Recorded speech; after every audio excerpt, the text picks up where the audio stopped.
అనగనగా ఒక ఊళ్ళో ఒక దంపతులుండేవారు. వారికి ఒక కొడుకున్నాడు. అతనికి కాస్త రేచీకటి. సాయంత్రం అయిందంటే చాలు ఏదీ కనిపించదు. కొంతకాలానికి కొడుకు పెద్దవాడయ్యాడు. తెలిసిన వాళ్ళ ద్వారా ఏదో విధంగా కొడుక్కి ఒక మంచి సంబంధం చూసి లక్షణమైన పిల్లతో పెళ్లి చేశారు. కొడుకు అత్తగారి వైపు వాళ్ళు సంపన్నులే కాదు, గుణ సంపన్నులు కూడా. అయితే వారికి అల్లుడి రేచీకటి గురించి తెలీదు. బండారం బయటపడితే తన కొడుకు పరిస్థితి, వారి పరిస్థితి ఏమవుతుందో అని అనుకునేవారు. ఇంతలో దీపావళి పండగ రానే వచ్చింది. పండక్కి రమ్మని అల్లుడికి అత్తగారింటి నుండి ఆహ్వానం వచ్చింది. దాంతో వారికి కంగారు మరింత ఎక్కువైంది. కొడుకును పిలిచి తల్లి ఇలా అంది: ఒరే అబ్బాయి, నీకు అసలే రేచీకటి. నీ అత్తవారింటికి ఎలా వెళ్తావో ఏమో, జాగ్రత్త సుమా. నీ భార్య మన ఇంటికి ఇంకా కాపురానికే రాలేదు. మీ ఇద్దరికీ బాగా మాటలే కలవలేదు. ఎలా వెళ్తావో ఏమో, అంతా కొత్త. ఎలా నెగ్గుకొస్తావో ఏంటో అని తల్లి కొడుకుతో అంది. నువ్వేం భయపడకమ్మా, నేను ధైర్యంగా వెళ్ళొస్తాగా అన్నాడు కొడుకు. సరే అయితే చీకటి పడకముందే మీ అత్తవారింటికి చేరేలా వెళ్ళు. చీకట్లో బయటికి రాకు. ఏమీ కనబడకపోతే ఉన్న చోటే కూర్చో. ఎవరో ఒకరు వస్తారు. పండగ రోజు ఒక్కరోజు మాత్రం ఉండి వెంటనే బయలుదేరు. గుట్టురట్టు కాకుండా తెలివిగా మసులుకో అని కొడుక్కి అన్ని జాగ్రత్తలు చెప్పింది తల్లి. సరేనని కొడుకు అత్తవారింటికి బయలుదేరాడు. చీకటి పడకముందే ఊరు చేరాలని మైళ్ళకు మైళ్ళు గబగబా నడుస్తున్నాడు. కానీ ఎంత ప్రయత్నించినా చేరుకోలేకపోయాడు. ఊరి వస్తుందనగా చీకటి పడింది. ఎలాగోలాగా కొంత దూరం నడిచాడు. ఇక ఆ తర్వాత ఏమీ కనబడకుండా అయింది. అప్పుడు తల్లి చెప్పిన మాట గుర్తొచ్చింది. ఏమీ కనబడకపోతే ఒక చోట కూర్చోమంది కదా అనుకుని దారి పక్కనే ఉన్న ఒక బండ మీద కూర్చున్నాడు. సాయంత్రం వేళ సంధ్యవాకిలి బూడ్చి చెత్త తీసుకుని అతని అత్తగారు అటుగా వచ్చింది. బండ మీద కూర్చుని ఉన్న మనిషిని గమనించలేదు. ఏమరపాటుగా చెత్త పక్కనే వేసింది. అయినా అక్కడ ఎవరూ కూర్చుని ఉంటారని ఆ అత్తగారు ఊహించలేదు. వెనక్కు తిరిగి ఆ మనిషిని పరీక్షగా చూసింది. ఆయన తమ అల్లుడిగారే. ఎంత పని జరిగిపోయింది.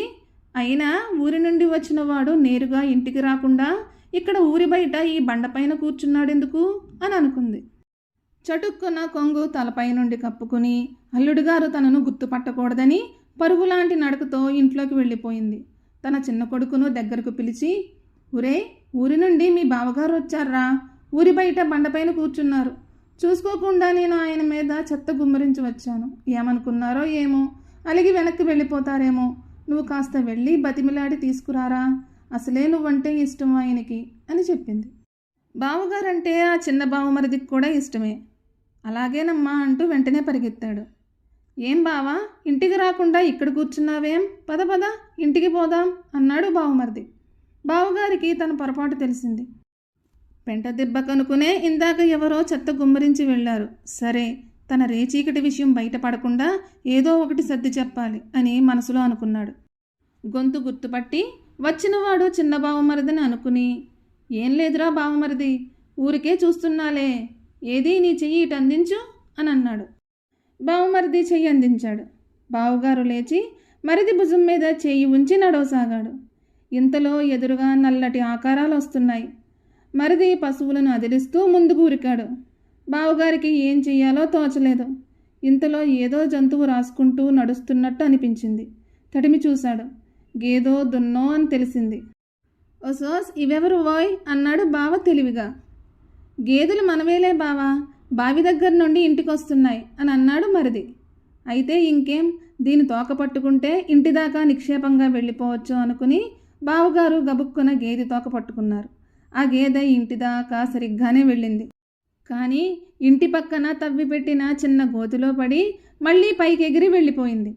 తోక పట్టుకుని నడుస్తున్న బావగారు గేదె వెళ్ళిపోవడంతో ఆ గోతిలో పడ్డారు. ఏం బావా, నీకు కళ్ళేమైనా మసక? అలా గోతిలో పడ్డారేం అంటూ బావమరిది నవ్వాడు. చీచీ, అలాంటిదేం లేదురా. నేను మా ఊళ్ళో ఇలాంటిదే ఒక గోతిని తవ్వించాను ధాన్యం నిల్వ ఉంచడానికి. మీరు ఎంత వెడల్పు తవ్వించారో అని చూస్తున్నాను. నేను ఎన్నో చూసుకోవాలి కదరా బాబు. నీకేం తెలుసు, నువ్వింకా చిన్నవాడివి అనేసరికి బావమరిది ఏం మాట్లాడలేదు. చేయి అందించి బావగారిని పైకి లాగాడు. బావగారు వస్తారు కదా అని బావమరిది ఇంట్లోకి వెళ్ళిపోయాడు. బావగారు గోతులోంచి బయటికి రాగానే ఒక గోడ తగిలింది. ఆ గోడ పట్టుకుని నడవసాగాడు. ఏం బావా, సరిగ్గా నడవలేవా ఏంటి? మన ప్రహారీ గోడ పట్టుకుని నడుస్తున్నావు. దారి సరిగ్గా కనబడడం లేదా? చీకటి పడితే నీకేమీ కనబడుతున్నట్టు లేదు అని అన్నాడు బావమరిది ఎగతాళిగా. అదేం కాదులేవోయ్, ఊరికే మీ ఇంటి ప్రహారీ గోడ ఎంత పొడవుందో అని చూస్తున్నాను. మా ఇంటి ప్రహారీ గోడ దాదాపుగా ఇంతే ఉంటుందిలే, ఊరికే తేడా తెలుసుకుందామని అని సర్ది చెప్పాడు బావగారు. సరిగ్గా అప్పుడే వాకిట్లో ఉన్న పొట్టేలు ఒకటి కుదుపు కుదిపి బావగారిని నేల మీద పడేసింది. బావగారి అవస్థ చూసి బావమరిది పొట్ట చెక్కల ఏటి నవ్వాడు. పొట్టేలు మెడలో ఉన్న గజ్జెలు గల్లుమన్నాయి. ఏం బావా, నీ కళ్ళల్లో ఏదో తేడా ఉంది. అంత పెద్ద పొట్టేలు కనబడలేదా నీకు అన్నాడు బావమరిది. కనబడక కాదోయ్, పొట్టేలంటే నాకెంతో ఇష్టం. దగ్గరికి వెళ్ళి దాని వీపు నిమురుదామనుకున్నాను, అంతే రాక్షసి ముండ కుమ్మేసింది అని బావగారు చెప్పేసరికి బావమరిది అయ్యో పాపం అనుకున్నాడు. పండగ రోజులు. అసలే కొత్తల్లుడొచ్చాడు.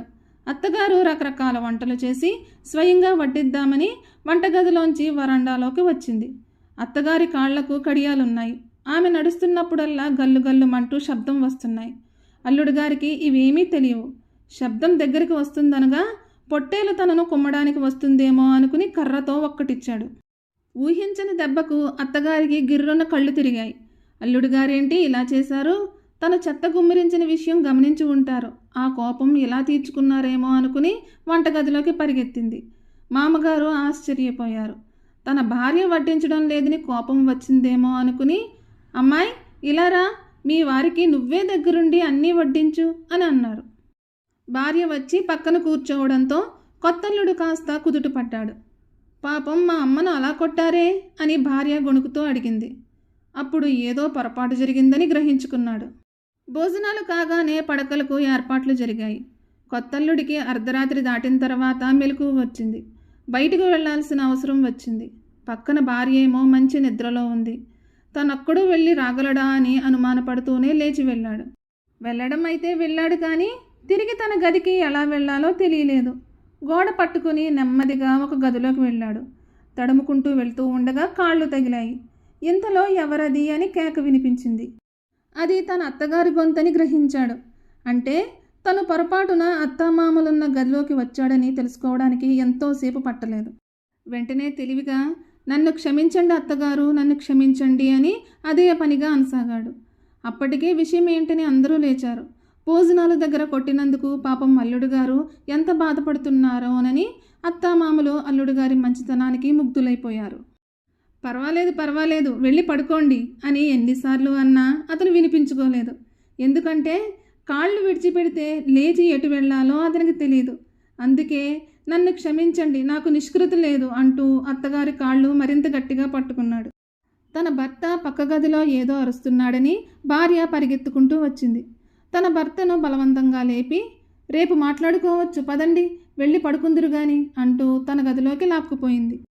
తెల్లవారింది. తనకు ఎన్నో అత్యవసరమైన పనులున్నాయని, పండగ మర్నాడే ప్రయాణమవుతానని కొత్తల్లుడు అందరితో అన్నాడు. అలాగే తను ఊరికి ప్రయాణమయ్యాడు. తన రేచీకటి విషయం ఎవరికీ తెలియకుండా ఎక్కడికక్కడ బాగానే సర్ది చెప్పాడనుకుని సంతోషంగా బయలుదేరాడు. కొత్తల్లుడు ఎంత మంచివాడో, ఎంత బుద్ధిమంతుడోనని అత్తమామలు సంతోషించారు. ఈ కథ తర్వాత ఒక చిన్న మాట చెప్పాలనుంది. కొంతమంది ఆడవాళ్ళను స్ట్రాంగ్ ఉమెన్ అంటారు. నాకు తెలిసి పెళ్ళైన ప్రతి అమ్మాయి స్ట్రాంగ్ ఉమెన్ అనుకుంటున్నాను. తర్వాత పరిస్థితులను బట్టి జీవన విధానం ఉంటుంది.